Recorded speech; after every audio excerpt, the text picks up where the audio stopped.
Hello and welcome to today's video. So this time we're going to be taking the first of two looks through some cool movie tie-in paperbacks that I've pulled from the collection. I've always loved movie tie-ins ever since I was a kid, and I still love them to this day, and I do love collecting them. So I pulled out some of my very cream of the crop books for us to have a look at today, and I think you're going to really love them. So sit back, relax, and let's get to it.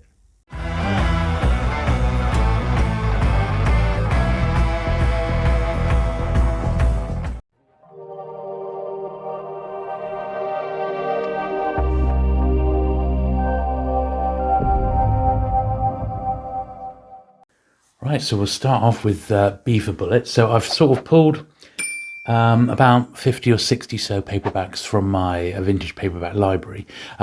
Some of them, like this one, is just from my Penguin collection, and there's a couple of odd pound ones in here. Other ones I've already covered, like the James Bond movie tie-ins and all the Star Wars stuff I've already done in previous videos. So do check those out if you're interested in them. I have brought a few Star Trek ones here, which we'll look at later on and possibly in the second video. But as I said, there's 50 odd books to get through, so I've split them into two parts. And well, this is the first part, and they're pretty much in A to Z order. So starting with this great 1960s Steve McQueen movie, which was Bullitt. This is from my Penguin collection. This was Penguin number 2999. Robert L. Pike was the author, although his actual name was Robert L. Fish. So a little play on words. So that's like my sort of best copy for my collection. This is another copy of Bullitt. This one's signed by Robert Vaughan, one of the Man from Uncles. He also has quite a key part in the movie Bullitt. And Robert Vaughan and Steve McQueen were neighbours, and he would often talk about their friendship. Here is the US. Those are the British ones. This is the US film tie-in to Bullitt. Different cover, still got Steve McQueen on. Quite a nice edition of that. It is such a great film, Bullitt, isn't it? I really do love it. And in fact, Steve McQueen and Robert Vaughan do get like equal billing almost in that one. So that is really nice. He is quite a key player. So I'm very pleased to have got that signed one many years ago. And there's one other edition of Bullitt I've got, which is this one. So this was a freebie that was given out as a Bloomsbury Film Classic in Esquire magazine in the UK, and they use a bit of the not so great Bullitt movie poster jacket there. Yeah, special edition free with Esquire magazine. So it's having a bit of a renaissance. This was in 1997. That one came out. So there's some interesting ones. I do love Bullitt. It's such a great movie. If you've never watched it, I do recommend it. It's most famous for this great car chase around San Francisco. Here's an interesting one, a British one, a Caligula. So that's Malcolm McDowell, isn't it, on the front? Yeah, he played the Mad Emperor Caligula.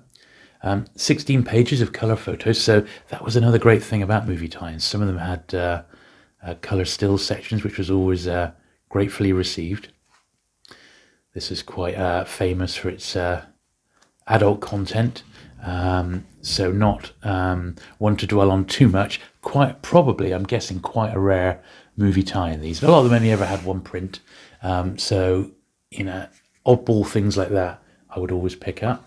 I've covered the James Bond ones, but obviously Ian Fleming wrote Chitty Chitty Bang Bang, and that was also made into a film by the James Bond team.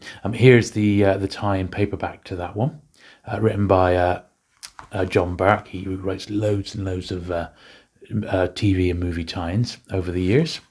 And this one's got a few photos in as well. Good stuff. Always loved Chitty Chitty Bang Bang when I was growing up. So that's quite nice. Now the next one's not actually the film tie-in. That would be a bit too boring. But I brought this one along. So this is Close Encounters of the Third Kind Diary. And that's by Bob Balaban. And he plays one of the characters in the movie. Really good. It's his diary. There he is. There you probably recognise him. He plays Francois Truffaut's interpreter in the movie. This is his diary of the making of Close Encounters, and Close Encounters, right on the back of Star Wars, like the next sort of summer. This was a huge hit, and it was massive. It really was. And as well as this, we had the normal novel, we had the photo novel as well. So there was a little period of Close Encounters mania, you could say, back then. All sorts of magazines, and there was the comic and things like that. great film, Close Encounters. One of the good ones, that, from when I was young. Another one a little bit earlier than Close Encounters is Dark Star, although this one actually looks like it might be a later printing. So Alan Dean Foster. It says 19. Yeah, this print was June 1979, but the book actually is copyrighted 1974. But this is like the movie tie-in. It was one of those ones that got re-released on the back of the popularity of Alien, and it's pretty cool stuff. Now this is one of the oddbill. This is an American import, this one, and I picked this up because I've never seen the film. It's just the most bizarre sort of movie tie-in I think I've got. It's called The Day the Fish Came Out. It's a wild, I think it's like late 60s. It's sort of on the back of Doctor Strange of 1967, sort of a Bantam Press edition. It's a first edition, and it's just sort of, this is the UK import, so it's got a 3 and 6 sticker on it, and it's just one of the most bizarre movie tie-ins, very much of its time. I mean, I don't really recognise any of the names there. I mean, Tom Courtenay, Candy Spurgeon, I recognise that name. It's just one of those weird movie tie-ins. Don't know a lot about that one, but too good to pass up, and in nice condition as well. So that's why that one's in here. Similar to this one, really. Don't know a lot about it. It's a British film tie-in by Hodder. Elkie Somer as Ekman in a scene from the film Deadlier Than the Male. Henry Raymond, so it's got some stills along the top there. Now a Sydney Box Bruce Newbury production. From a story by James Sangster. Well, he did a lot of the Hammer movies based on Sapper's famous hero Bulldog Drummond. So it's a Bulldog Drummond movie tie-in. Maybe this was some sort of vain attempt to try and get another hit, a bit like the James Bond films, possibly. Susanna Lee was the star. Once again, never seen the film. 1966, this particular edition. Probably quite scarce, and that's probably why I've picked it up. In my travels. This is a great film, isn't it? Death Wish, and those Death Wish series, I think, are excellent. The first one's particularly good, quite famous. This was quite early, wasn't it, Death Wish? This was 40 people. I think it's early 70s. Yeah, so this edition is 1974, this film tie-in edition. I always remember watching it, and you see at the very start, the whole Death Wish series is, what's he called there? Charles Bronson's wife gets kidnapped and raped, and one of the rapists is actually an incredibly young Jeff Goldblum in one of his earliest films. He's like 17 or 18 at the time, one of his very early hits, and Bronson goes out seeking revenge. Really, I mean, a classic story, really great film. Yeah, it's good stuff. Interesting, and I believe we'll see this motif again soon. The guy on the gun, with a gun on steps. All right, so just bear that in mind, because the theme seems to turn up quite often. This is a funny one. I got this off a friend of mine who collected everything 70s, and he decided to thin out his paperback collection. I was able to pick up all manner of really cool 70s paperbacks. This is one on Linda Lovelace, who was a very early adult film star, and this is the movie tie-in to an early adult film, Deep Throat, if you can believe it. So it is what it is, I suppose. It's got a UK over stamp on it, but I don't know if this is actually, it's 1975. But it is actually the US edition. It's just got this like inside the first English paperback, 1975. So that there is like being stamped on, but it is actually an American printing of that one. So who'd have thought that, eh? Let's move those over there a slight bit. So once again, quite unusual, that one. Interesting. Read the novel, you may never see the film. This one's quite good. So I've already covered my Hammer film tie-ins, and there was quite a lot of those in a separate video. But this one's quite interesting because this was the rivals to Hammer. And what were they called again? There's a name for them. Amicus Films. That's the ones, Amicus Films. And this is The Elemental, which is it's like a portmanteau. It's like several short stories put into one, and this is an expanded version of one of the short stories in From Beyond the Grave. All right, so it's a combination of that with a very loose sort of movie tie-in on the front there. So that's what that is. A bit of an unusual one. It is a movie tie. The actual From Beyond the Grave is a Pan movie tie, which I think we have already featured that one. If not, it's coming up in a future Pan video. Quite scarce, that one. Quite scarce. Now, these next two, once again, I have covered in a completely separate video, so I won't dwell on it. But this is the Peter Sellers film, Dr. Strangelove, or How I Learned to Stop Worrying and Love the Bomb. This is the actual, the one with the picture cover is the one which is the movie tie-in edition. It's got the famous Ken Adam designed, he did the Bond films, his designed war room there is absolutely fantastic.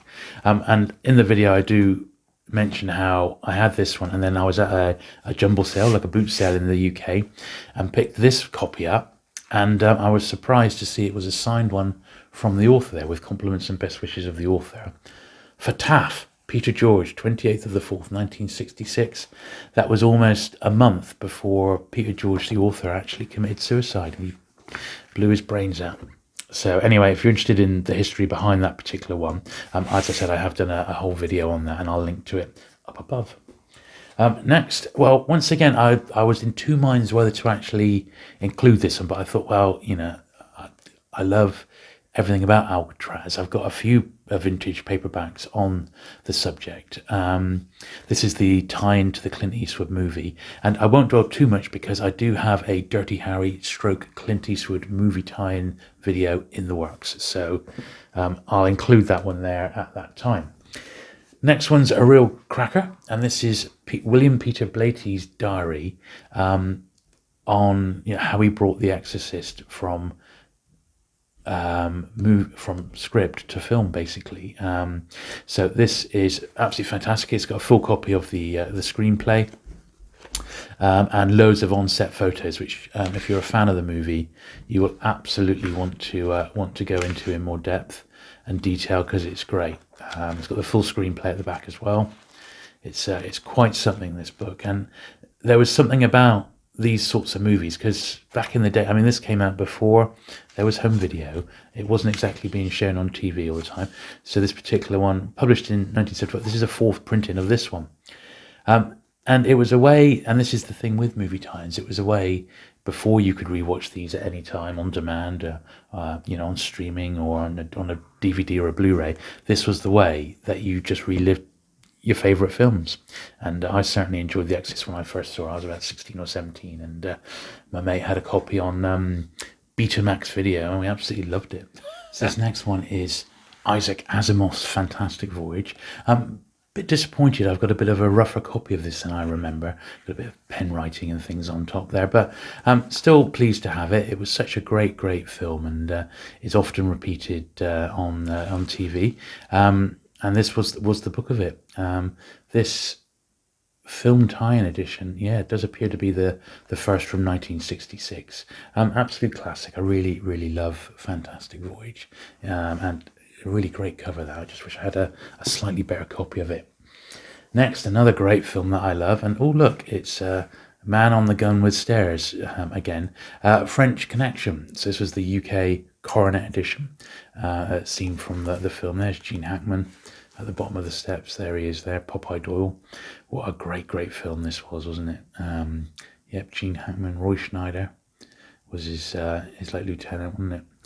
Great book, and they really do they do the film justice. So yeah, once again, bit of a tatty old copy, but glad to have it. And of course, they did release a second French Connection film. This one mainly in France, in fact. This one is set. Same author, Robin Moore. This is also a UK edition, and this one was in 1975 for the French Connection too. Great movies, worth watching back to back, in fact. Now, another film that I absolutely love, and that's Get Carter. So this is the tie-in, the UK Pan Books tie-in edition to Carter. Notoriously difficult to get in nice condition. I've had several copies through my hands. Believe it or not, this is still the best one that I've ever had. I've not massively tried to upgrade it and get a better copy, but it's a great one all the same. And they did a few Carter books after this. Really classic, almost iconic. Michael Caine sort of shot that one, walking along the beachfront there with his revolver. his shotgun rather. It did also have a American printing, which is this one here. So this is the US edition of Get Carter. Much harder to find in the UK. This is Popular Library, came out at the time. Original title, Jack's Return Home. Next one, I just love it. This is perhaps one of my all-time favourite movie times, and that's the movie time for The Godfather. Big, thick book here, as you can see. Mario Puzo. And this one's great. It's hard to find in nice condition because it's just so big. It's got 32 pages of pictures inside. So I want to be really careful with this one because it is a super scarce movie tie-in in nice nick, but you get to see all the cast there. Brilliant, isn't it? Absolutely fantastic movie tie-in, that one. Here we are. Great, isn't it? And I believe that's the very first paperback edition of the Godfather movie. Next one, another absolute classic, and that's The Good, the Bad and the Uglies. This is the UK tandem movie tie-in for that one. There we are, The Good, the Bad and the Ugly. Fantastic. Joe Millard. Once again, I am planning another video on the Joe Millard Westerns, tying in with Good, the Bad and the Ugly, Fistful of Dollars, a few dollars more, and then they did some more spin-offs from that. But this is the original UK one, 1967. This is printed, and that's a really nice movie tie-in, that one. Fantastic, isn't it? Just a couple more. So this is an interesting Sean Connery movie, an early Sean Connery. And it's called The Hill. Absolute grueling thing for army recruits. They were in North Africa, and they were being run by a sadistic camp commandant. These guys were in like military prison, and he would make them run up this hill and back, up the hill and back. It was just agony, and it's quite difficult to watch. It's a black and white, and if you ever do come across it, I do recommend it. 1965. So Sean Connery in that one, and it's one of his great roles. So if 65, I guess it must have done a couple of Bonds by then. Maybe he did it in between Bonds, but it's great, really great. Now the very last one we're going to have is an American movie tie-in, and that's The Hustler by Walter Tevis. So this is a Dell paperback, really great movie if you've never seen it. Certainly one of my all-time favourites. Got Paul Newman there on the front. I think he's called Minnesota Fats is the other player, is that right? Jackie Gleason, rather, yeah. But yeah, the great game of pool hustling, and this one says it's a second printing from May 1964. I don't know if that's the first with the movie jacket or not, but certainly one of the very early, because I've always been into pool and snooker and things like that. Certainly one that I've had in my collection for many years, and I certainly do love it. So anyway, that rounds off the first part of looking through these movie tie-in paperbacks. I think you'll agree there's some real cool books in there of interest. I have got about the same again to go through in a couple of weeks' time, so do look out for that. If you have enjoyed this video, do please give it a thumbs up. Do please consider subscribing for regular vintage paperback content, and I shall look forward to seeing you again very soon. Bye.